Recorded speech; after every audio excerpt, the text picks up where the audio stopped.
Hey guys, so we're here at Truman Lake and it's August. We're towards the first part of August. I think it's August 7th or 8th, and we're targeting those summertime bass.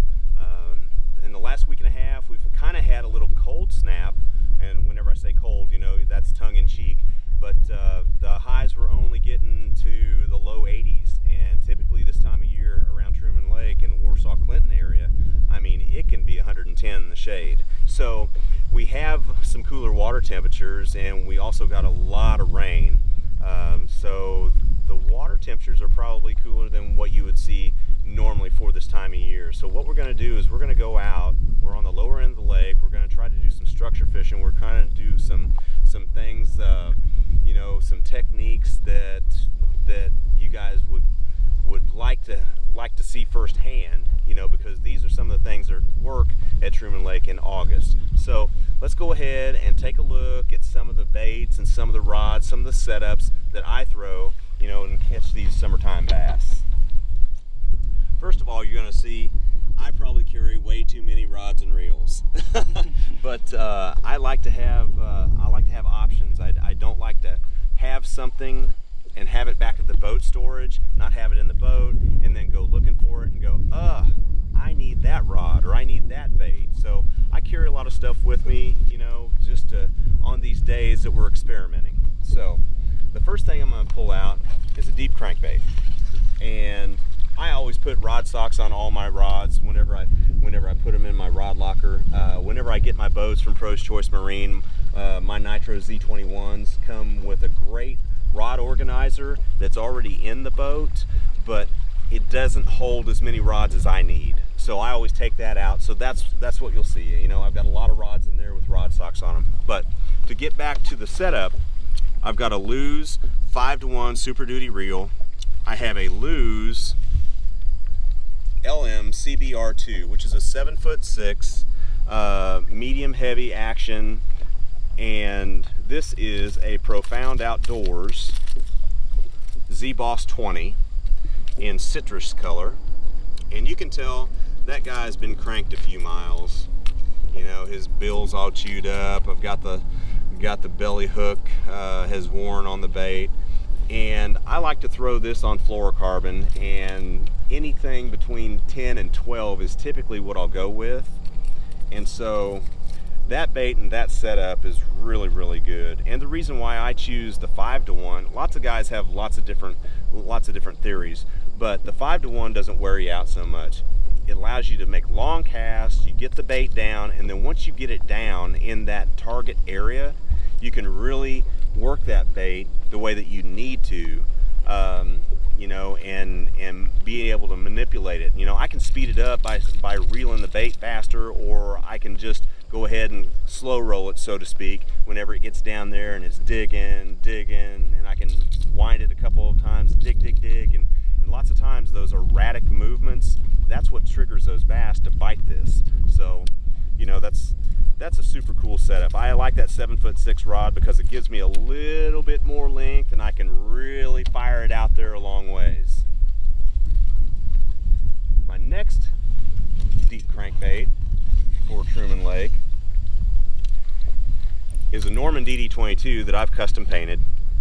But this setup is also a 5-to-1 Lew's BB1 with a LC BR1, which is a 7'2". It's a little shorter rod, and the reason why is that lots of times I'll be throwing this DD22 around timber, and you can really be a little bit more accurate. You don't have to have as long a cast, whenever you're fishing that timber with that DD22, and you can really get it out there. Once again, the 5-to-1 gear ratio reel, I just like that because I've caught so many fish over the years on a deep crankbait, or for me, myself, anytime I throw a crankbait that has a bill on it, whether it's a wiggle wart, whether it's a deep little end, whether it's a DD22, whether it's a Z-Boss 20, whether it's a 6XD, a 10XD, anytime I throw a bait with a diving bill, I like to throw a 5-to-1 gear ratio reel. Once again, since I'm throwing this in timber, I'm going to go up in line size, anywhere from 12 to 15 on my DD22. That way, you know, there's old road beds here at Truman Lake, and those trees would line those road beds, you know, on the ditches and things like that. So lots of times, you know, you're targeting either they're going to be on the road, they'll be in the ditch, or they'll be in the tree. So this allows you to be able to put that bait in those places and still have strong enough line to be able to have that abrasion resistance that you need. Okay, our next victim will be a personal favorite of mine. And I know this is going to sound cliche, but I own Dave's Custom Baits. I hand carve balsa wood crankbaits. I custom airbrush. I've done this since 2004. My black market balsa, size large, and this is bone glitter. This is something that is a super good bass catcher. And this is a bait that I throw on 20-pound mono. The reason I use mono is that over fluorocarbon is that it doesn't have the sink ratio. So if I make a long cast and I'm winding this, and this is a shallow cover bait, you know, obviously you can tell by the square bill. So it's 3 to 5 max is what it's going to dive, and it probably won't get to 5. You know, you're talking 3, 3.5, 4 foot at the very most.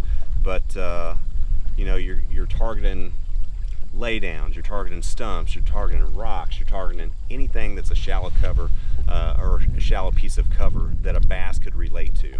So that in itself, and plus that also is a great representation. That's a great size. I myself like to throw a large bait. You know, other guys like to throw a B2 or a medium size or a B1, a small size that I make, and all those are great baits. But for me, I'm a big bait, big fish guy. I learned the bass fish that way, and that's how I approach things. And so tournament fishing, you know, you want to bring your 5 largest bass to the scales that you can. So I really don't have any desire to weed through a whole bunch of 2-pounders. I'd rather just go, and if I'm only going to get 5 to 7 bites a day, but they're all bigs, I'm throwing this to catch all bigs. So the gear ratio, or let me go ahead and go over the setup. I myself have been fortunate enough to have a few rods that were custom made for me a long time ago.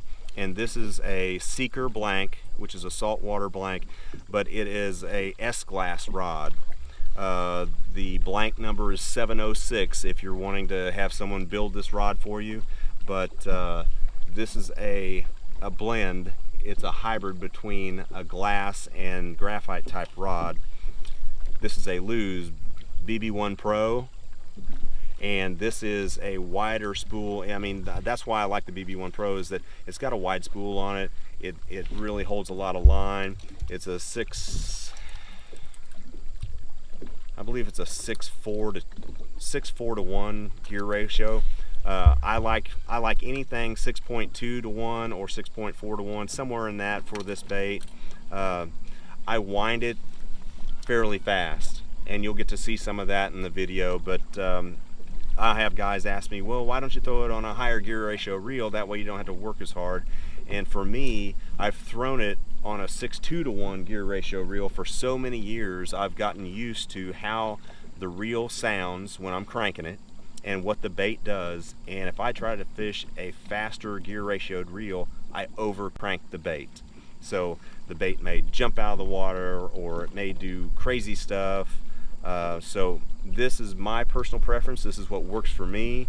I throw round split rings on this bait.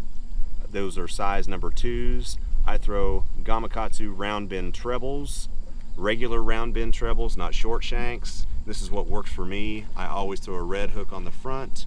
And you know, once again, those are Gamakatsu round bend trebles, and those are size number 2s as well.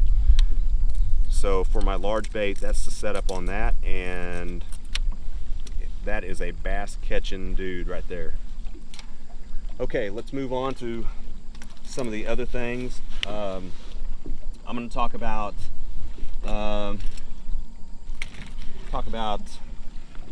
something that's famous here at Truman Lake. Is some sort of plastic worm that's the 10 or 11 inch style. It's a ribbon tail type worm. I myself found this worm long time ago, and it is and there's several different variations of red shad. To me, whenever I talk about this isn't red shad to me. This is this is black with 2 red glitter. It is a laminate color. It's black on one side, red on the other side. It's got red glitter in it. This is the worm that I've won thousands of dollars on here at Truman Lake. I mean, the people that know me, that have fished with me, they know the power of this particular worm. 3/8 ounce tungsten. Let's see, I believe this is 25-pound fluorocarbon. I know that sounds heavy, but it's not heavy whenever you flip it into a big gnarly tree and you've got to get that 5-pounder out. You know, you need that power to bring them out. So my setup is a little bit different probably than a lot of other people's setups. Once again, you have a Lew's Super Duty reel. This is the wide body. This is the big spool. It has a lot of line on it.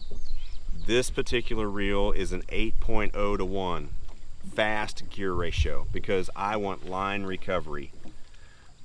The rod itself is a Lew's Mag Bass 3 rod, which that is a 7'6" medium heavy. If you'll look up at the tip, whenever I flex this, you've got a little bit of tip up there. It comes down about 5 eyes, you know, and that's what you need to load the bait up, to flip it out, and to make a great presentation. So, to recap, we've got, actually, and I didn't talk about the worm hook, I'm sorry about that. That is a 6/0 Gamakatsu round bend worm hook. That is a 25-pound fluorocarbon line, 3/8 ounce pegged tungsten. I'm not a bobber stop guy. I don't want the bobber stop running up my line, come down. I'm a peg guy. Big worm, and we are ready to throw that into a tree or cast it into a brush pile. Then we have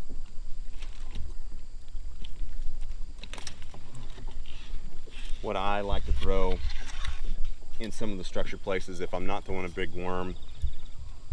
This is a 3/4 ounce jig.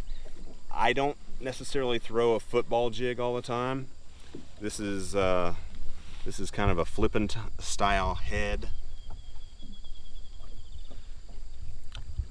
I like to throw a netbait Mad Packa, which these are getting more rare by the day because the company has changed hands, and I don't know if they're going to keep producing this bait or not.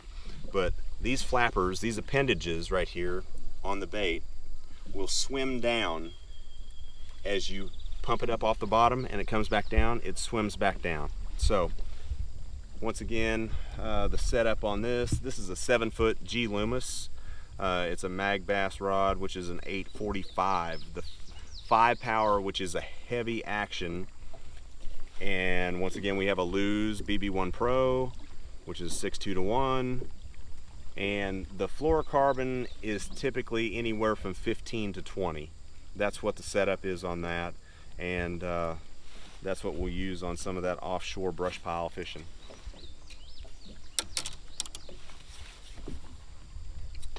There's more? There's actually more, but oh, and let's go ahead and throw this out. Here's our last little tidbit for you before we can go ahead and get started fishing. Once again, this actually is a Carbon X rod. I've got a whole host of different rods that I've found over the years work for me and work for the technique that I'm using. I'm real big on technique specific type equipment. It doesn't matter what brand it is. If it works for you, then that's what you need to use. So this is a 7'2". It's a heavy action rod. This is an old Quantum PT, a 600 PT, which people are going to look at that and go, wow, that hasn't been around since the 90s. But I was fortunate enough that when I was fishing bass in the 90s, Quantum provided me with a lot of reels, and I was able to save some over the years. So here we go. We've got fluorocarbon on this, and I like to throw this Magnum Shaky on 20-pound fluoro. This is a Chompers Magnum Shaky head stand up. Big hook, big heavy hook. And once again, you know, you've got probably the best worm to throw on a stand-up Shaky is the mag trick worm. So that's our baits that we're going to go tackle some structure fishing on, and the hodgepodge of topwater baits that I'm going to throw in, a plopper, you know, a walking bait, just those type of baits. But I think that with this cloud cover and everything, we'll have an opportunity to catch a few today. Hey, and for more great videos just like this one, tell your friends and family to join at trumanlakefishingintel.com, and you can see all the latest news and tournament results and fishing reports for here at Truman Lake.